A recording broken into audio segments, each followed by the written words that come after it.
Amém? Nós queremos compartilhar um pouco da palavra de Deus. E eu dei um tema para essa mensagem dessa noite. Eu preciso tomar cuidado onde eu deixo meus esboços, porque o pastor Júlio começou a pregar, já pregou metade da minha mensagem, e agora eu vou fazer da metade para frente. A gente deixa o esboço em cima da mesa, é brincadeira. Essa tempestade vai passar. Eu tenho guardado essa frase no meu coração. Essa tempestade vai passar. Esse tempo terá um fim.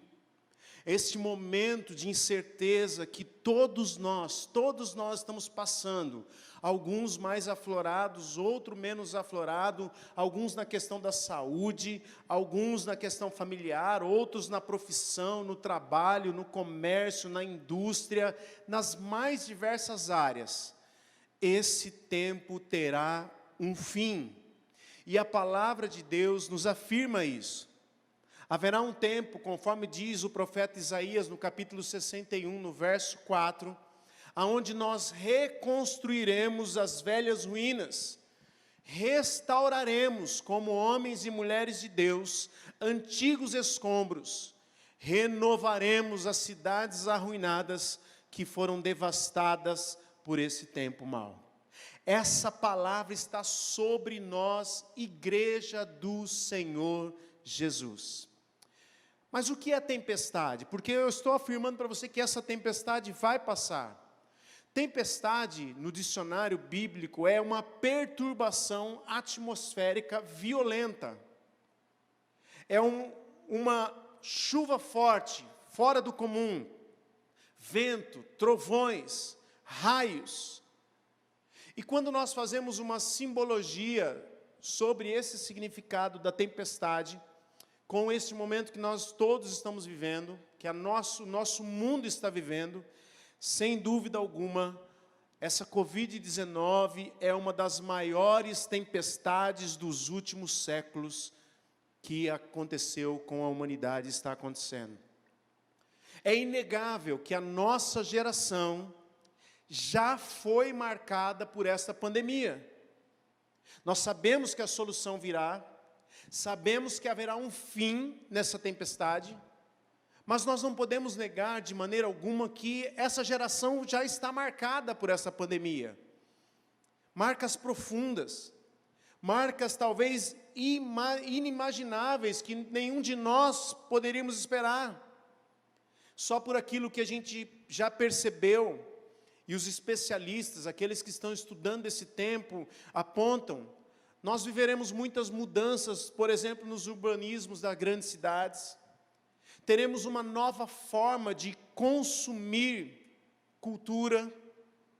As questões ligadas à higiene passaram por uma transformação profunda. A relação com a internet, por exemplo, hoje você não está aqui conosco, mas nós estamos aí na sua casa, nós estamos no seu trabalho, nós estamos aonde você está. A relação com a internet tomou novas dimensões. Lojas e departamentos precisaram se reinventar para um ambiente virtual. Isso tudo que eu estou dizendo, fora ainda o impacto dolorido. Hoje, segundo o IBGE, são mais de 13 milhões de desempregados no nosso país. 95% do comércio varejista dos shopping centers do Brasil estão com as suas atividades afetadas. São marcas que essa tempestade está produzindo. Agora, também tem um lado da tempestade que nós precisamos entender. Essa tempestade foi capaz de unir gerações em torno de um mesmo tema. Nós não sabemos, irmãos, o que nos aguarda do lado de lá, como o pastor Júlio mencionou aqui no momento da oferta. Nós não sabemos de fato o que é que nós vamos viver e de que maneira vamos viver do outro lado de lá. Mas há uma verdade absoluta que ela não muda jamais, não importa a tempestade que eu e você estejamos enfrentando. Nós cremos em um Deus de amor, e esse Deus de amor continua firme com as suas promessas, porque Ele não é homem para mentir, nem filho do homem para voltar atrás. Aquilo que Ele prometeu acerca de mim, acerca da sua vida, vai acontecer a despeito de qualquer que seja a circunstância. Ele não muda jamais.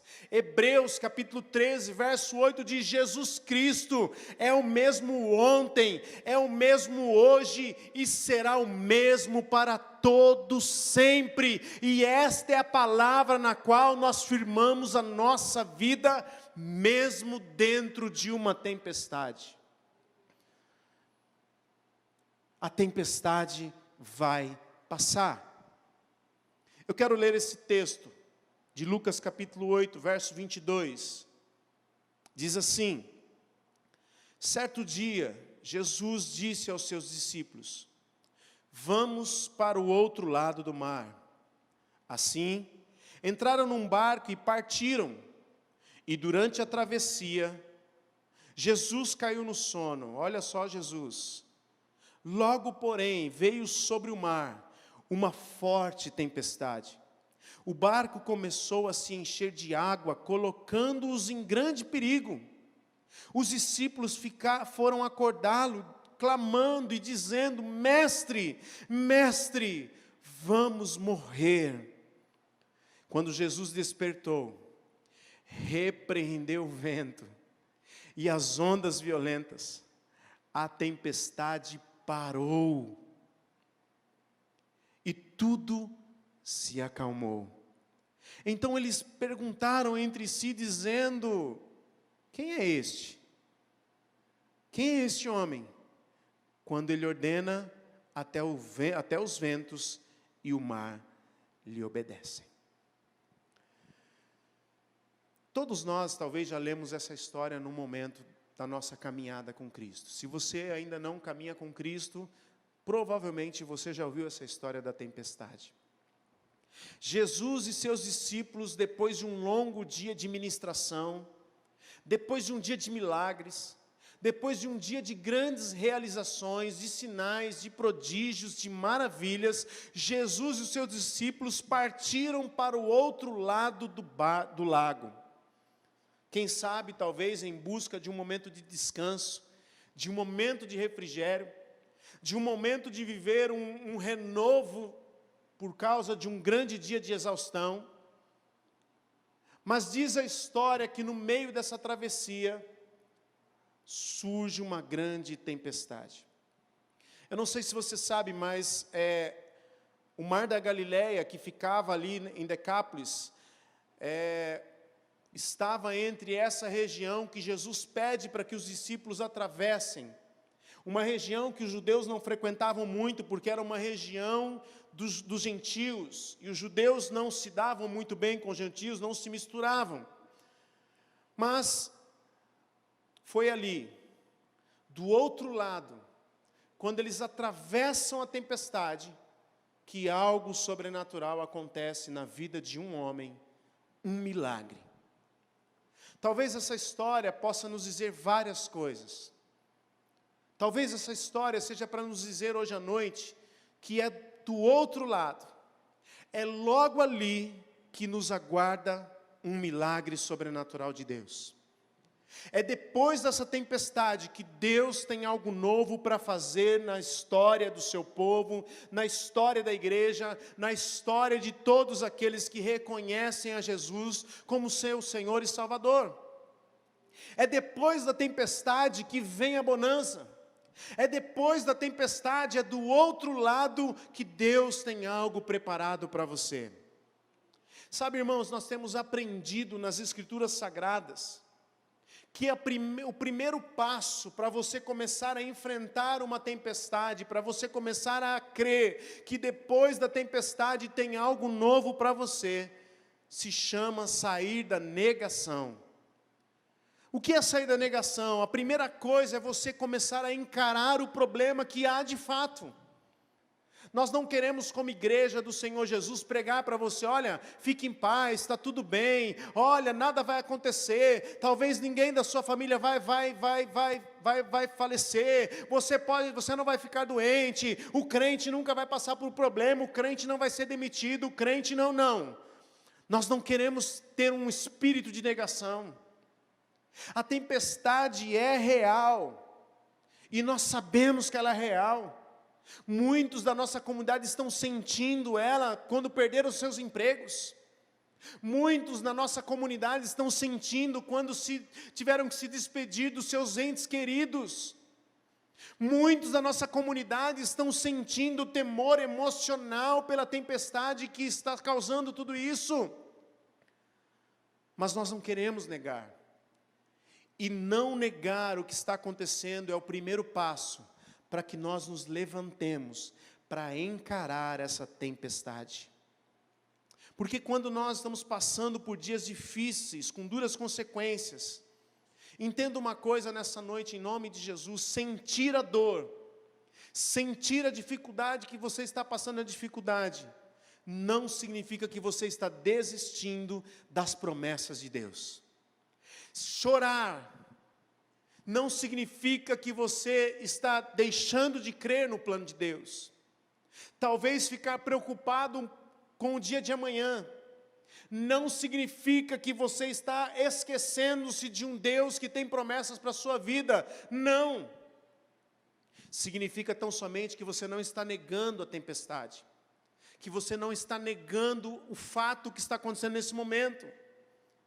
Porque, ao contrário disso, não recorrer a Deus neste momento de tempestade é que de verdade significa estar desistindo das promessas dEle. Sabe, meus irmãos, pensando em tudo isso que tem acontecido nesses dias, sempre me vem à mente que Deus não está acima de nós a ponto de não ser tocado pelas nossas lágrimas. Você tem chorado? Você tem passado por momentos de aflição? Deus conhece. Deus conhece o seu coração. Deus conhece os seus medos. Embora talvez nós não entendamos todo o propósito, todo o plano de Deus nos seus detalhes, mas nós continuamos crendo que o Senhor do céu está no seu trono e no firme controle do universo e também da nossa vida. E é por isso que nós confiamos a Ele o nosso futuro, mesmo no meio da tempestade. É por isso que nós confiamos a Ele a nossa vida, mesmo nos ventos fortes da tempestade. Agora, a tempestade, ela serve para duas coisas: ou para te deixar desesperado, desesperançado, acreditando de fato que você vai morrer, que o barco vai afundar e que não vai dar tempo de chegar do lado de lá. Ou a tempestade pode nos ensinar coisas tremendas e maravilhosas, mesmo em meio à dor, mesmo em meio à preocupação. Agora, você precisa crer, por exemplo, que as tempestades fazem parte de uma jornada humana. Todos nós vamos enfrentar tempestades. No verso 23 diz assim: enquanto navegavam, enquanto estavam caminhando segundo a ordem de Jesus, porque foi Jesus quem disse: olha, entremos no barco, atravessemos ao outro lado. Havia uma ordem de Jesus, mas enquanto eles navegavam, Jesus foi dormir e abateu-se sobre o lago um forte vendaval, de modo que o barco estava sendo inundado. E o texto diz que eles corriam grande perigo. Irmãos, todos nós carregamos em nosso coração um propósito divino. Todos nós temos promessas de Deus para nossa casa, para nossa família, para diversas áreas da nossa vida. Mas isso não nos impede de entender que as tempestades fazem e sempre farão parte de uma jornada humana. De vez em quando você está na sua casa, é uma enfermidade que acomete o seu filho. De vez em quando você sai para trabalhar, você chega no trabalho e você recebe a notícia de que você encerrou o seu contrato de trabalho ali. É uma luta que chega. De vez em quando você se levanta, está tudo bem, é um dia maravilhoso. Ao final do dia você recebe uma ligação de alguém que não está bem, que de repente até partiu para a glória. As tempestades fazem parte da jornada humana. Diz o texto que enquanto Jesus dormia, os seus discípulos conduziam a embarcação que rumava para o outro lado da Galileia, e que nós precisamos lembrar que esses discípulos, muitos deles, eram pescadores de profissão. Eles estavam completamente habituados àquelas águas. Muito provavelmente eles já deveriam ter enfrentado tempestades, faz parte da vida de um pescador. Alguns estudiosos dizem que naquela região, é uma região de muitas tempestades repentinas, porque o mar da Galileia, que é um grande mar, ele tem 21 quilômetros de comprimento e 14 quilômetros de largura, ele é uma região de muito calor. Então, em cima do mar da Galileia, predomina uma temperatura que passa facilmente 30 graus centígrados. Só que o mar da Galileia ele é envolto por montanhas, e essas montanhas produzem ar gelado, e quando o ar gelado se encontra com o ar quente, tempestade. Não é assim que nós vemos? Está um calor danado, daqui a pouco começa um ventinho gelado, tempestade. E o resultado desse choque térmico é a formação de tempestades violentas.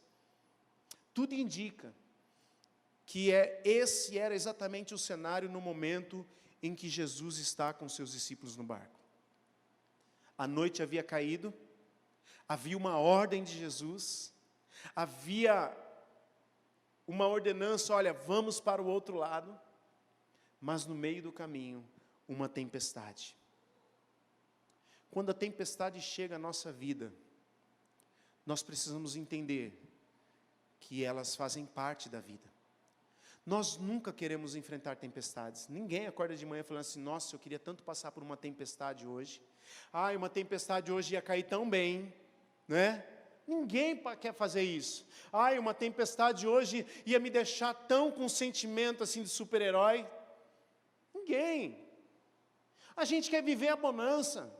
Todos nós queremos viver na alegria, na paz, na prosperidade, no tempo gostoso, mas a tempestade faz parte.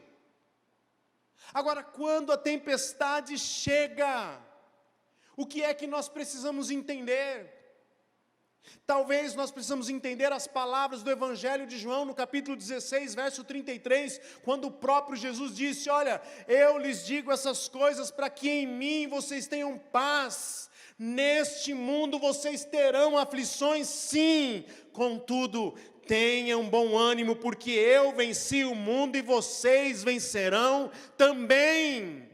Jesus está dizendo isso. Você vai passar por luta, você vai passar por adversidade, você vai enfrentar aquilo que você não espera, você talvez vai enfrentar situações que você sequer imaginava, mas Jesus está dizendo, olha, tem de bom ânimo, fique em paz, porque eu venci o mundo e vocês vencerão também.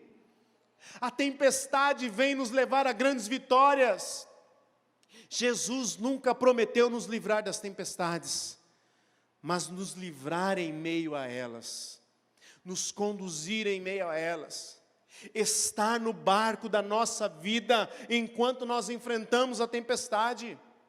Por isso, irmãos, que cada vez mais nós seremos maduros na fé, teremos mais experiências com Deus quando nós enfrentamos a tempestade com clareza.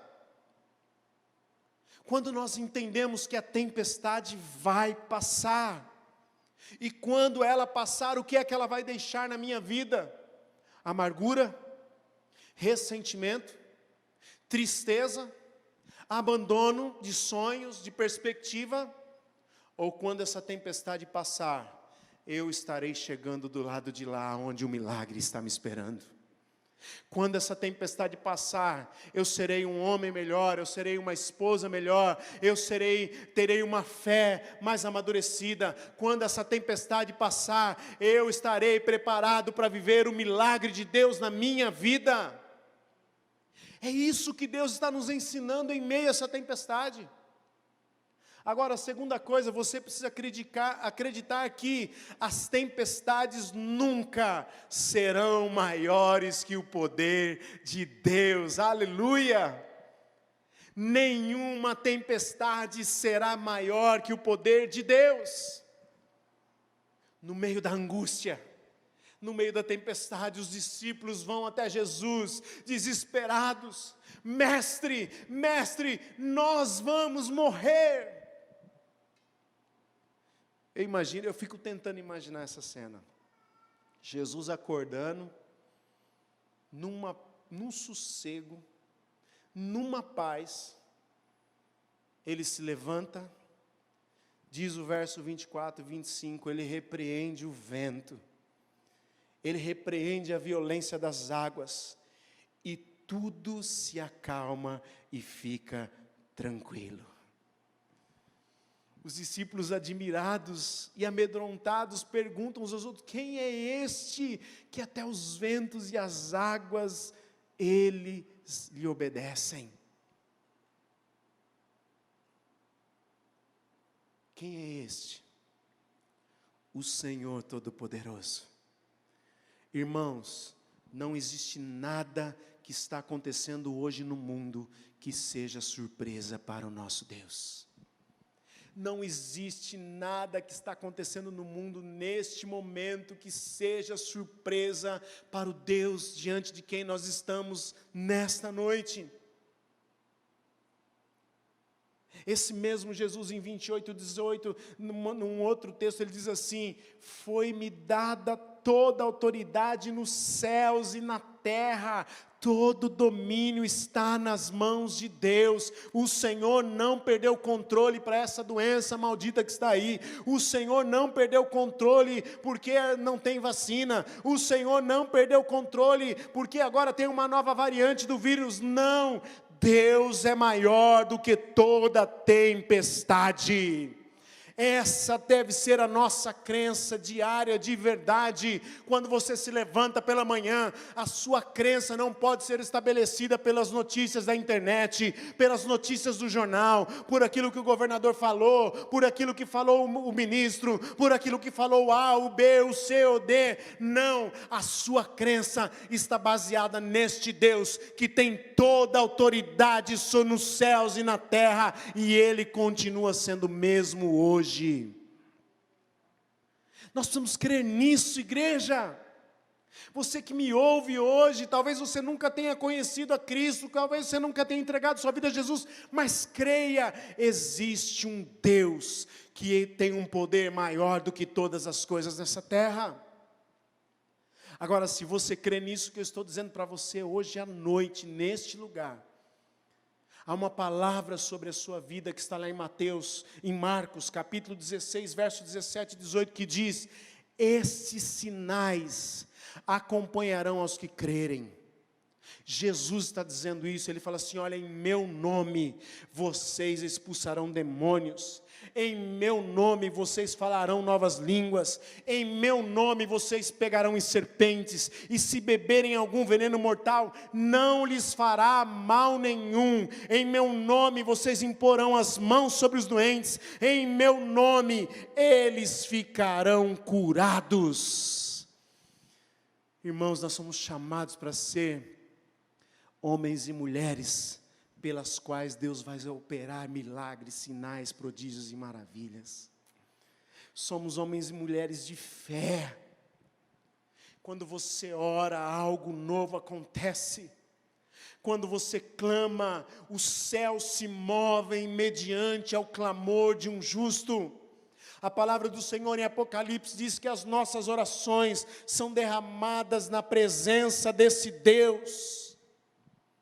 Pastor Mateus, pastor da igreja Nazareno Jabaquara, tinha uma frase que eu sempre lembro. Ele falava assim: você orou? Então se você orou, algo já mudou. Talvez você não está vendo com os seus olhos carnais, talvez você não está contemplando ainda nessa terra, mas no céu, as suas orações estão sendo ouvidas, e o Senhor está se movendo ao favor dos seus filhos. Acredite, as tempestades nunca serão maiores que o poder de Deus. Agora, existe um jeito de passarmos e superarmos essas tempestades. No momento do verso aqui, eles estão lutando com a tempestade. Mas de repente, eles correm para a presença de Jesus. Eles vão até Jesus porque eles sabiam que Ele era o único, que quem sabe poderia mudar aquela situação. Existe um jeito certo de passar e superar as tempestades. O apóstolo Paulo, quando escreve à igreja de Coríntios, no capítulo 2, no verso 4, em 2 Coríntios capítulo 4, verso 8 e 9, Paulo diz assim: de todos os lados nós somos pressionados, mas não desanimados. Ficamos perplexos, mas não desesperados. Somos perseguidos, mas não abandonados. Abatidos, mas não destruídos. Sabe o que Paulo está dizendo aqui? Paulo está falando da postura de um verdadeiro filho do Pai de amor. Paulo está dizendo, podemos ser pressionados, podemos estar desanimados, podemos ficar perplexos, podemos estar desesperados, podemos, quem sabe, nos sentirmos até mesmo abandonados. Mas não ficaremos desanimados, não ficaremos desesperados, não nos colocaremos abatidos e nem tomaremos uma posição de homens e mulheres destruídos. Como isso? Existe um jeito certo de passar pela tempestade, e a primeira coisa é através da oração. Ore, pare de se lamentar, pare de ficar murmurando, pare de ficar confiando nas coisas deste mundo. Ore ao seu Deus, ore àquele que é poderoso para transformar toda e qualquer situação. Os discípulos foram acordar Jesus clamando: mestre, mestre, vamos morrer. Os discípulos a princípio fizeram o que era o correto, foram buscar a ajuda do único que poderia resolver a situação naquele momento. Você está passando por uma luta, você está passando por uma adversidade, você perdeu o controle de alguma situação, você não sabe o que fazer. Ore, busque ao único que pode mudar a situação. Paulo nos orientou sobre a importância e os efeitos da oração na vida do crente. Quando ele escreve Filipenses, no capítulo 4, versos 6 e 7, Paulo diz assim: olha, não andem ansiosos por coisa alguma. Pare de perder o seu sono, pare de ficar acordado e doente por coisa alguma, mas ele diz assim: mas antes de tudo, pela oração e súplicas e com ações de graças, apresentem seus pedidos a Deus, e a paz de Deus, que excede todo entendimento, guardará o coração e a mente de vocês em Cristo Jesus. Aleluia! Paulo está dizendo, vai para a presença de Deus, ao invés de você ficar chorando, lamentando, se angustiando, se amargurando, ao invés de você ficar se debatendo, se autodestruindo ou destruindo outros e tudo mais, vá para a presença de Deus, rasgue o seu coração em oração, vá para o secreto, vá para o seu quarto, feche a porta, apresente o seu clamor, apresente a sua súplica com ações de graças. E a paz de Deus, que excede todo entendimento, vai guardar o seu coração e a sua mente em Cristo Jesus.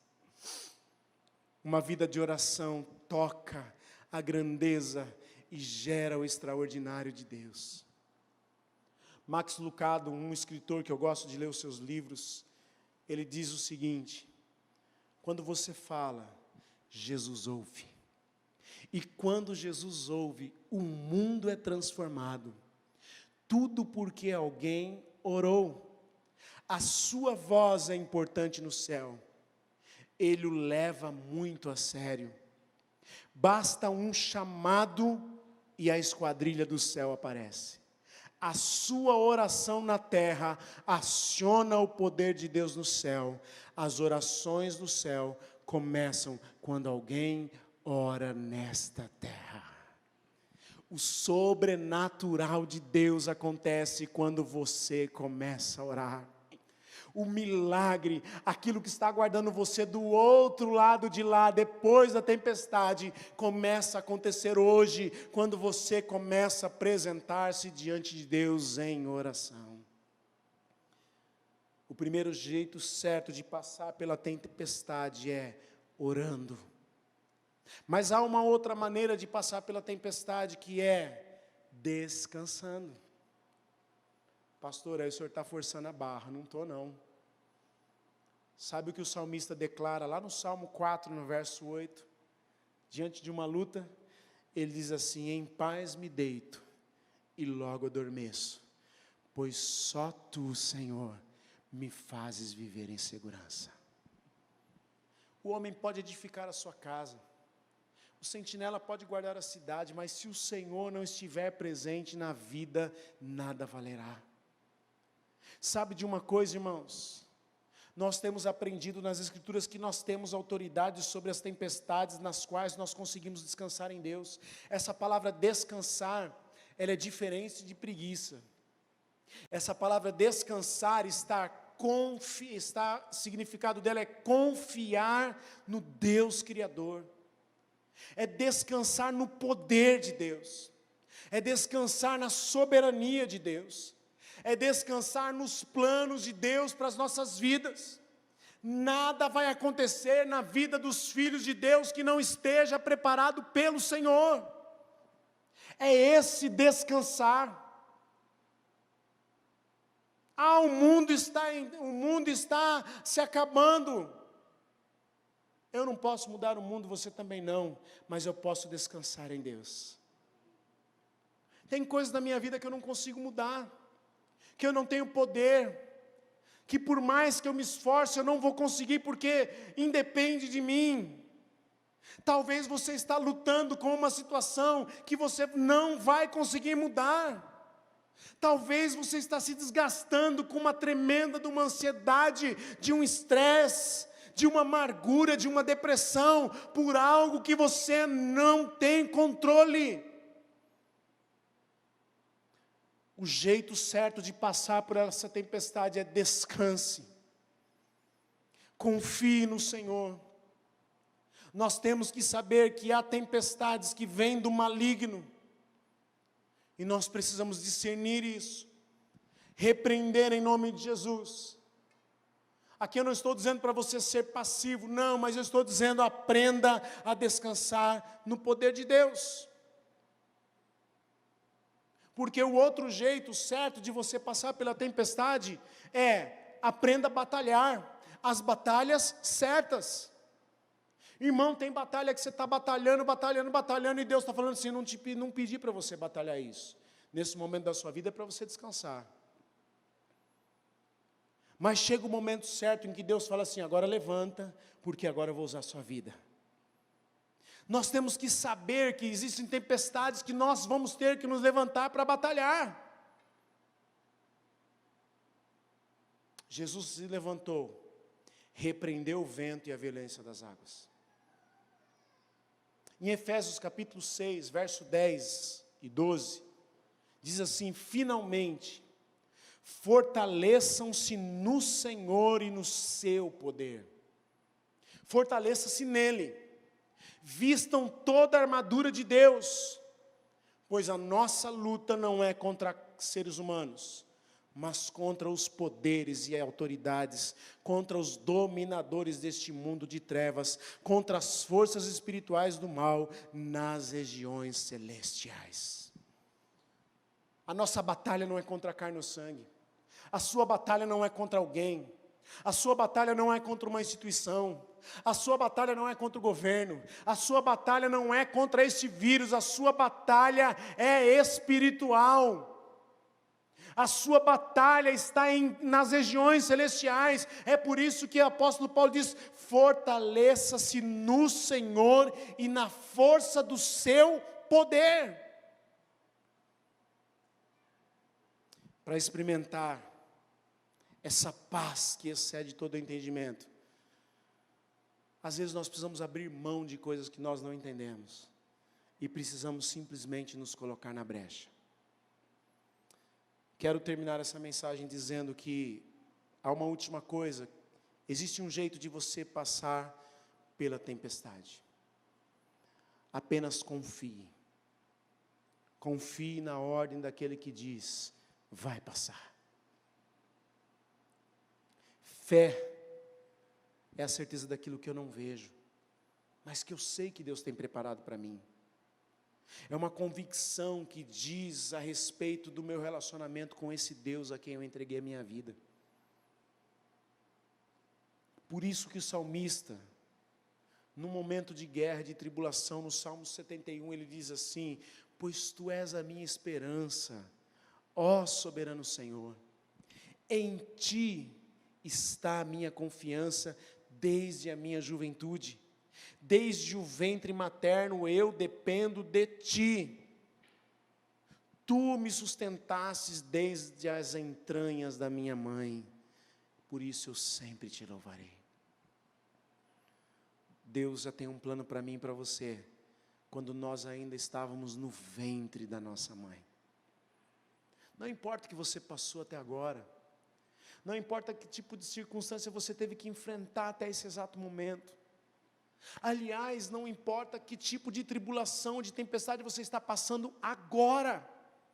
O que importa é que Deus não perdeu o controle sobre a sua vida. Está dizendo aqui: confie. Ele te conhece, Ele te formou, Ele te gerou, Ele sabe o que é melhor para você, e Ele sabe o que Ele colocou do lado de lá do lago, aonde você vai chegar assim que passar essa tempestade. Agora você precisa crer nisso, você precisa confiar nessa palavra. O apóstolo Paulo em Filipenses diz: eu estou convencido de que aquele que começou a boa obra vai completá-la até o dia de Cristo Jesus. Sabe de uma coisa? Talvez nós ainda vamos ouvir notícias ruins acerca dessa tempestade. Talvez eu e você possamos enfrentar situações que nós não queremos, que nós não esperamos, que nós não desejamos. Mas eu guardo no meu coração, eu quero que você guarde no seu coração: essa tempestade vai passar. O nosso Deus continua sendo o mesmo. Jesus é especialista em acalmar as tempestades. Bill Johnson, pastor da Bethel Church, na Califórnia, diz que antinatural é um cristão não ter apetite pelo impossível de Deus. Não é natural que você que tem a sua vida em Deus não espere um milagre. Não é natural que você que declarou a sua vida ao Senhor Jesus não creia que essa tempestade é menor do que Ele. Não é natural que você que crê em Deus não espere pelos milagres na sua vida. Salmo 107, 29 e 30, eu quero terminar. Reduziu a tempestade a uma brisa e serenou as ondas. As ondas sossegaram e eles se alegraram, e Deus os guiou ao porto almejado. Sabe de uma coisa, irmãos? Em breve, guarde isso no seu coração. Em breve eu e você estaremos reunidos numa grande celebração. E nós poderemos declarar esse salmo a plenos pulmões, dizendo: o nosso Deus, o Deus diante de quem nós nos prostramos, o Deus a quem nós entregamos a nossa vida, reduziu a tempestade a apenas uma brisa, serenou as ondas, e adiante da sua voz, as ondas sossegaram, e nós nos alegramos em Deus, e Ele então nos guiou a um lugar, a um porto seguro, debaixo da sua bênção, debaixo da sua presença. Toda tempestade tem um fim. Mas a pergunta é como nós enfrentaremos a tempestade dos nossos dias. Como é que nós vamos chegar do lado de lá? Com fé, firmes, esperançosos do milagre, do sobrenatural? Ou você vai chegar do lado de lá destruído, amargurado, angustiado, sem fé alguma, sem crença alguma? O mais importante nesse momento é sabermos que Jesus está no nosso barco. É correr para Ele nos momentos mais difíceis. E eu quero terminar essa mensagem com essa pergunta. Jesus está no barco da sua vida neste momento? Há alguém para quem você está correndo nesse momento no seu barco? Jesus está deitado ali a ponto de você poder chegar nele nessa noite e dizer: Senhor, me socorre. Senhor, me ajuda. Senhor, me transforma. Se Jesus está no barco da sua vida, então faça isso que eu disse para você. Ore, descanse, batalhe, confie e vença a tempestade em nome de Jesus. Eis que estou à porta e bato, diz Apocalipse.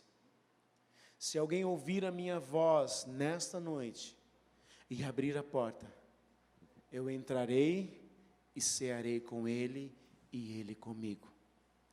Ao vencedor, Jesus está dizendo, darei o direito de sentar-se comigo em meu trono, assim como eu também venci e sentei-me com o meu Pai em seu trono.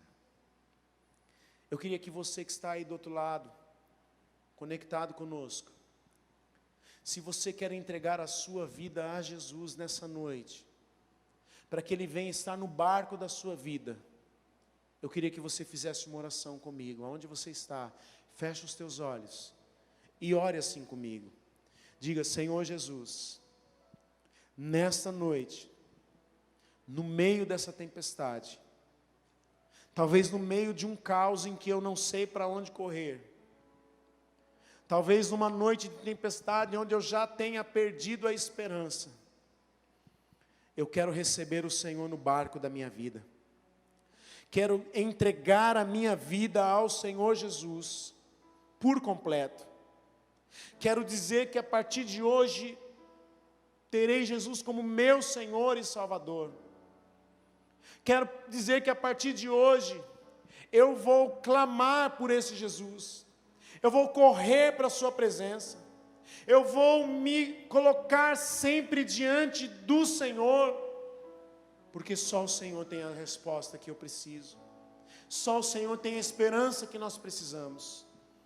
Escreve o meu nome, Jesus, no livro da vida, porque a partir de hoje eu não navegarei mais nesta vida sozinho, mas Jesus estará sempre comigo, em nome de Jesus. Se você fez essa oração na sua casa, louvado seja o Senhor pela sua vida. Vai aparecer na tela aí o nosso WhatsApp, e eu quero que você mande uma mensagem para esse WhatsApp, dizendo: eu entreguei minha vida a Jesus, quero conhecer a comunidade, quero fazer parte desse tempo novo. E alguém vai entrar em contato com você, vai te mandar uma mensagem, vai te parabenizar porque você entregou sua vida a Jesus. Faça esse contato conosco. Você que já é um cristão, mas que talvez você está passando por esse momento como todos nós estamos passando, eu quero orar com você nessa noite. Se você puder, aonde você está, feche os seus olhos, erga a sua voz agora, apresente o seu coração. Aqueles discípulos correram para Jesus, e a frase que saiu dos seus lábios é: Mestre, Mestre, nós vamos morrer. Talvez a frase que está saindo do seu coração nessa noite, diante da presença desse Deus, é: Senhor, eu não sei mais o que fazer. Senhor, eu não sei que decisão tomar. Senhor, eu não sei para que lado eu vou. Senhor, eu não sei o que eu vou esperar do dia de amanhã. Eu não sei, eu estou desesperado, eu estou desesperada. Mas nesta noite, Jesus está no barco da sua vida. Ele está ouvindo a sua oração. Ele está ouvindo o seu clamor. E nós cremos no poder desse Jesus. Ele pode se levantar, repreender o vento, repreender toda a tempestade. E você vai chegar do lado de lá, aonde está a sua bênção. Vamos orar nessa noite. Pai amado, nós nos colocamos diante da Tua presença, diante da Tua palavra, que é viva, que é eficaz, que é poderosa para transformar os nossos corações, a nossa vida nessa noite. Eu não conheço a luta de todo mundo, mas eu sei que o Senhor está sondando corações, eu sei que o Senhor está ouvindo as nossas vozes, eu sei que o Senhor está ouvindo as lágrimas caindo, eu sei que o Senhor está sondando o desespero, a desesperança neste momento, e eu sei que o Senhor se levantará diante dessa tempestade em favor da tua igreja e declarará que todo vento cesse, que toda onda se acalme, para que nós possamos passar por essa tempestade e chegar até a tua promessa. Deus, diante da tua palavra nós nos colocamos nessa noite. Vem renovar o teu povo, renova a tua igreja, Senhor. Tira toda a desesperança, tira toda a tristeza, tira toda a amargura, tira toda a mentira que Satanás tentou colocar no coração do teu povo, e renova nesta noite um espírito inabalável. Coloca em nós nesta noite, ó Deus, de volta os sonhos, de volta o desejo do milagre, de volta o desejo de um tempo sobrenatural que o Senhor tem preparado para nós. Vem de encontro às nossas vidas, Senhor. Coloca as tuas mãos, visita os lares, visita os homens, as mulheres, os jovens, os adolescentes, as crianças nessa noite. Enche o nosso lar de paz, tira toda a amargura, tira todo o medo, tira todo o pensamento de destruição, Senhor. Nós cremos no teu poder. Pai, nós estamos adorando ao Senhor, nós estamos nos prostrando diante da Tua presença, estamos declarando: o Senhor é o nosso único socorro, o Senhor é a nossa única esperança, o Senhor é o único Deus, diante de quem nós queremos nos render. Nós adoramos a Tua presença nessa noite, Senhor, clamamos pelo Senhor e louvamos o Teu santo nome nessa noite, em nome de Jesus.